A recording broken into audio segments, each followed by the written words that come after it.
My dear, how are you? আমার প্রিয় ছাত্রছাত্রীরা, তোমরা কেমন আছো? I hope you are well. আমি আশা করি তোমরা ভালো আছো। Do not go out without any reason. অকারণে বাইরে যেও না। And if you have to go, যদি যেতেই হয়, never forget to wear mask. Mask পরতে ভুলো না। And always maintain social distance, এবং সবসময় দূরত্ব মেনে চলো।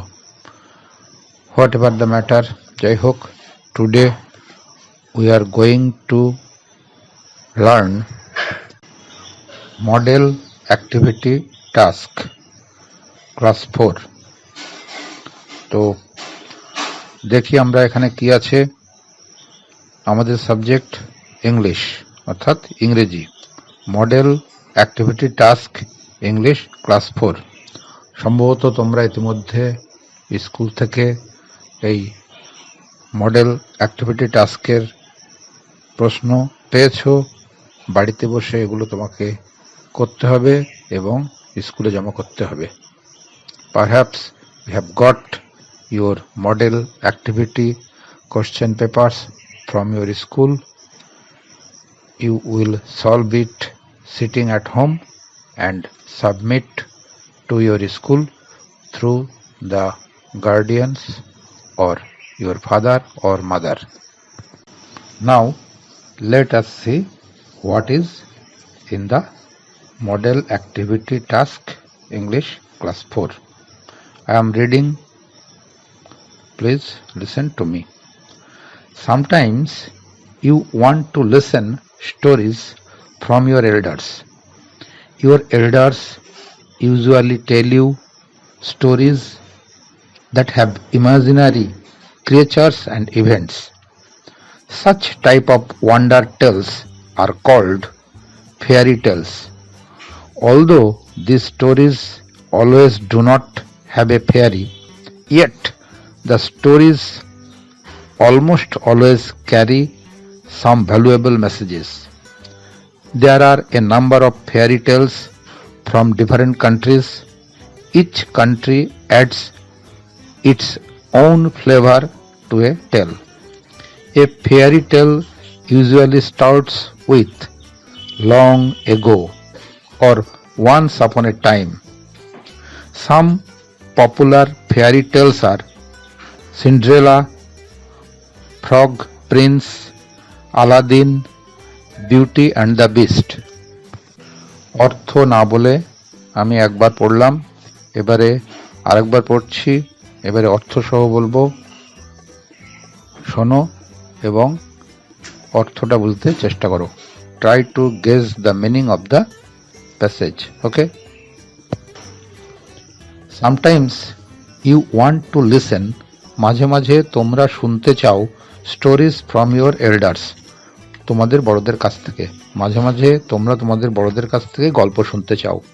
Your elders usually tell you, তোমাদের বড়রা নিয়মিত তোমাদেরকে বলেন stories that have imaginary creatures and events, তোমাদেরকে সেই সব গল্প বলে যেগুলোতে কি আছে, ইমাজিনারি ক্রিয়েচার্স, কাল্পনিক প্রাণী, অ্যান্ড ইভেন্টস, এবং ঘটনা, মানে কাল্পনিক প্রাণী এবং ঘটনার বর্ণনা আছে, এরকম গল্প তোমাদেরকে বড়রা বলেন।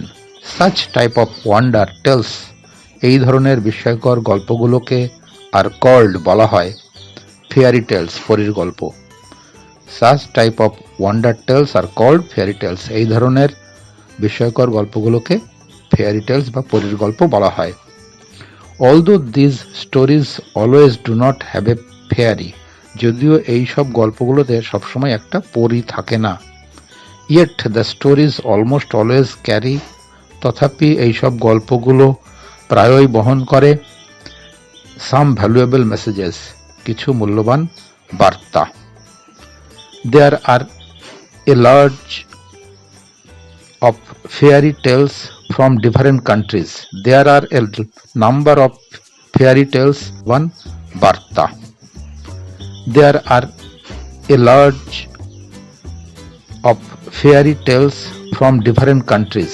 There are a number of fairy tales, বেশ কিছু পরীর গল্প আছে ফ্রম ডিফারেন্ট কান্ট্রিজ, বিভিন্ন দেশের নানা অনেক ফেয়ারি গল্প আছে। Each country adds its own flavour to a tale, প্রত্যেকটা দেশ নিজস্ব স্বাদ বা গন্ধ যুক্ত করে সেসব গল্পের সঙ্গে।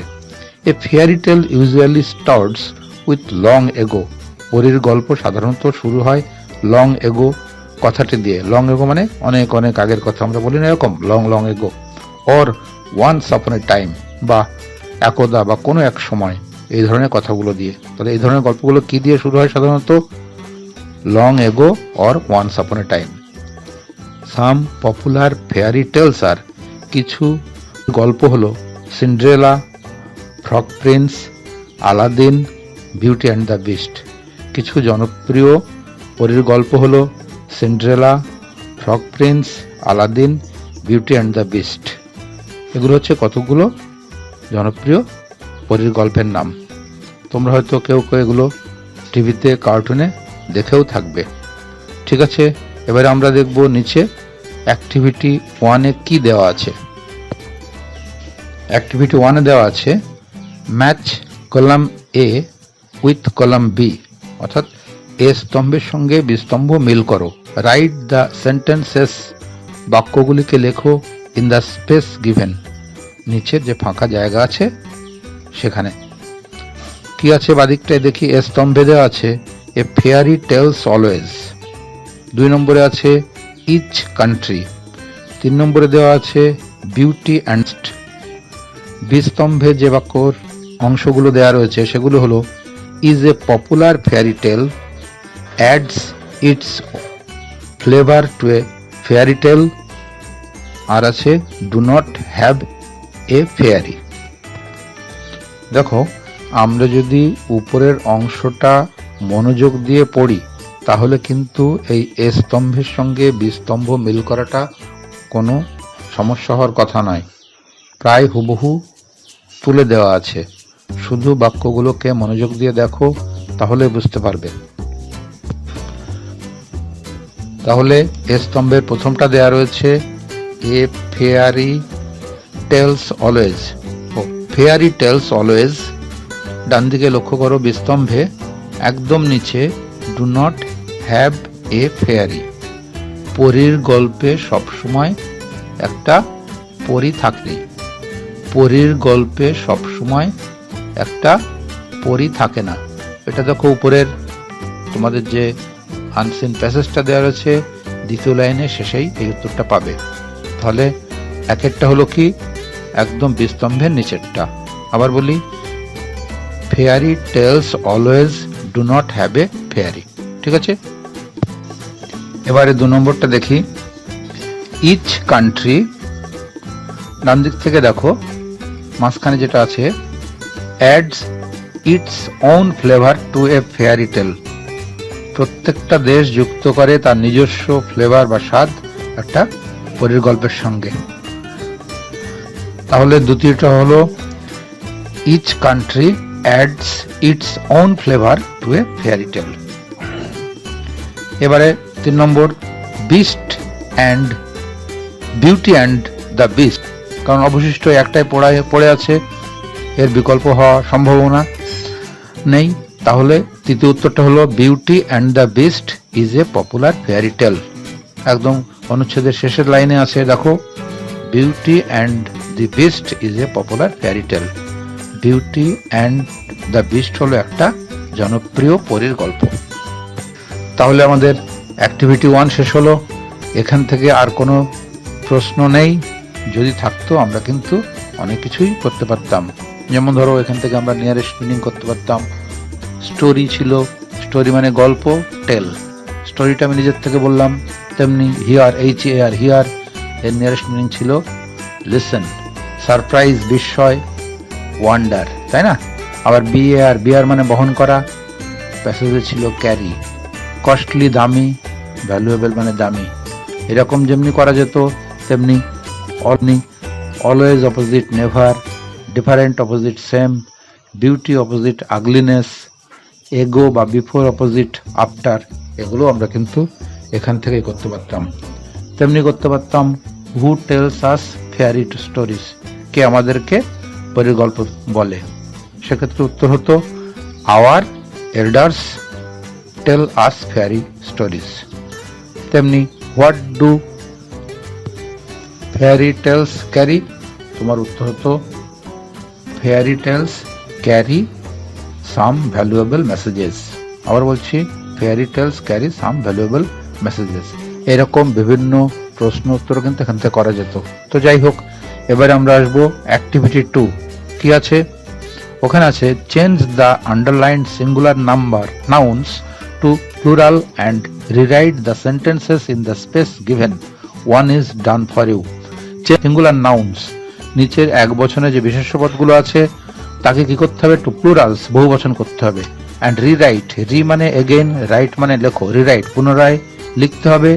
কোথায় লিখবো? The sentences in the space below, নিচে যে জায়গা দেওয়া রয়েছে সেগুলো লিখতে হবে। দেখো একটা করে দেওয়া রয়েছে, some monkey are hanging from the branch of a banyan tree.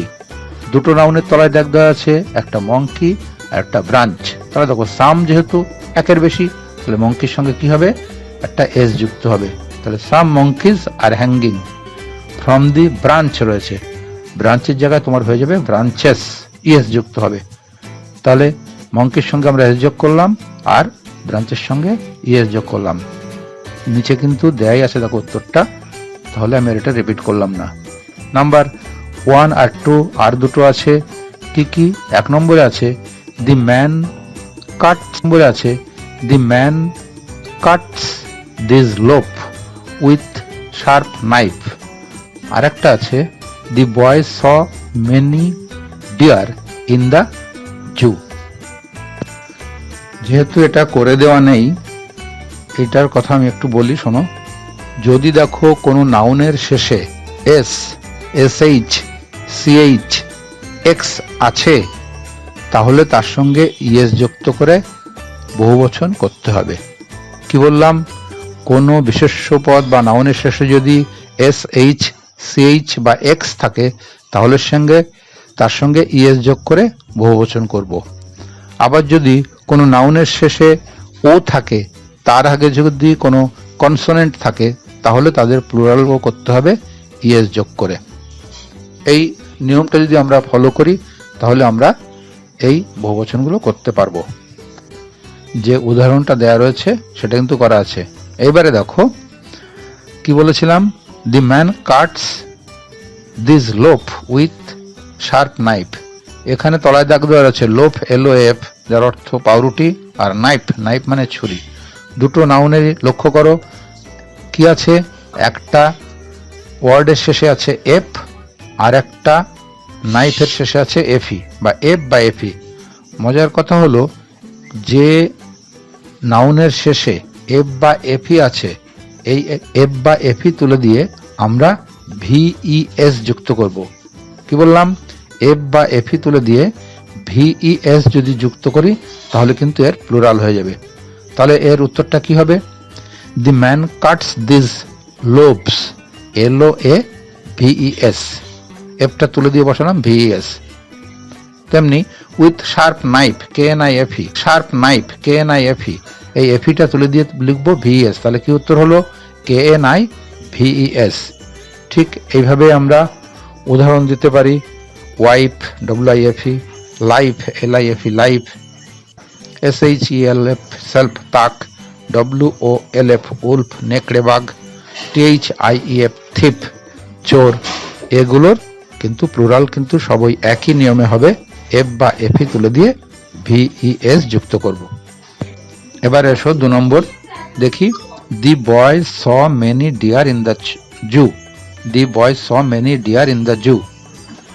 এখানে কিন্তু DWR, ডিয়ার হচ্ছে হরিণ, এর বহুবচনও কিন্তু ডিয়ার।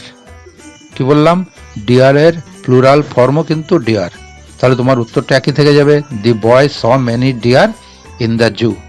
ঠিক এরকম উদাহরণ দিতে পারো। শিপ, SHWP, শিপ, ভেড়া। তারপরে COD, কড, কড মাছ। ডজেন, DOZEN, ডজেন, ডজন, 12টি আর কি। পেয়ার, PIR, পেয়ার মানে জোড়া। এগুলোর কিন্তু বহুবচনও কিন্তু যা আছে তাই। তাহলে ডিয়ার শিপ যা আছে তাই। তাহলে deer, sheep, cod, dozen, pair এদের প্লুরালও একই থাকবে। হলো। শেষে আমরা আসবো অ্যাক্টিভিটি 3-তে। দেখো এখানে লেখা আছে read the following sentences carefully. নিচের বাক্যগুলিকে মনোযোগ সহকারে পড়ো অ্যান্ড ড্র এ পিকচার, একটা ছবি আঁকো, বেসড অন দি ইনস্ট্রাকশনস, নির্ভর করে, ইনস্ট্রাকশন হচ্ছে নির্দেশগুলির উপরে, গিভেন ইন দোজ সেন্টেন্সেস, নিচে যে বাক্যগুলো দেওয়া রয়েছে সেই বাক্যগুলো যে নির্দেশ আছে সেই নির্দেশ অনুযায়ী একটা তোমাকে ছবি আঁকতে হবে। আমরা সবাই ছবি আঁকি, তাহলে দেখো ওখানে কি ছবি আছে। প্রথমে দেখো লেখা রয়েছে this is the picture of a river side, এটা একটা হলো নদীর তীরের ছবি। There is a boat anchored near the bank, নদীর তীরে একটা নৌকা নোঙর করা আছে অর্থাৎ বাঁধা আছে। দি বোট ইজ, নৌকাটা হচ্ছে হালকা বাদামি রঙের, নৌকার রংটা কি হবে হালকা বাদামি রঙের। And the tiller is black, এবং এর দাঁড় বা ওই যেটা দিয়ে বাওয়া হয় নৌকা, বৈঠা, লাঠিটা আর কি, সেটা কি হবে কালো। তাহলে একটা নদীর ছবি আঁকতে হবে, তার তীরে একটা নৌকা থাকবে, নৌকার রং হবে কি হালকা বাদামি, আর সেই দাঁড় বা বৈঠার রং হবে কালো। দ্বিতীয় ইনস্ট্রাকশন নির্দেশ কি আছে, the water is light blue, জলের রং হবে হালকা নীল, with deep blue ripples in it, এবং তাতে থাকবে গাঢ় নীল রঙের, রিপলস হচ্ছে তরঙ্গ বা ছোট ছোট ঢেউ, তাহলে সেই ঢেউগুলোর রং হবে কি গাঢ় নীল, আর জলের রং হবে হালকা নীল। 3 নম্বর ইনস্ট্রাকশনে দেওয়া রয়েছে the sky is light yellow, আকাশ হবে হালকা হলুদ, অ্যান্ড লাইট অরেঞ্জ, এবং হালকা কমলা রঙের। বার্ডস আর ফ্লাই, পাখিরা উড়ছে, তবে পাখিরা আকাশে উঠছে এরকমও ছবি দিতে হবে, কয়েকটা ছবি আঁকবে আকাশে তারা উড়বে। There are some green bushes on the bank of the river, আর নদীর তীরে কতগুলো গ্রিন বুশ, গ্রিন হচ্ছে সবুজ, বুশ হচ্ছে ঝোপ, নদীর তীরে কতগুলো ঝোপ থাকবে। তাহলে আমরা যে সাদা কাগজের ছবিটা আঁকবো সেই তোমাদের এই কাগজে, সেখানে সেই ছবিটা কি হবে একটা নদীর ছবি হবে, নদীতে একটা নৌকা নোঙর করা থাকবে, নৌকার রং হালকা বাদামি রঙের, আর দাঁড় হবে কালো, জলের রং দেবে হালকা নীল, আর ঢেউগুলো হবে গাঢ় নীল রঙের, আকাশ হবে হালকা হলুদ আর হালকা কমলা রঙের, আকাশে পাখি উড়বে, আর নদীর তীরে থাকবে কতগুলো সবুজ ঝোপ। এই হচ্ছে তোমাদের অ্যাক্টিভিটি টাস্ক। এই মডেল অ্যাক্টিভিটি টাস্ক তোমরা করে ফেলবে, সময় মতো সুন্দর করে করবে, এবং যখন তোমাদেরকে বলা হবে you will submit it through your parents or guardians or any elder ones, যখন তোমাদেরকে বলা হবে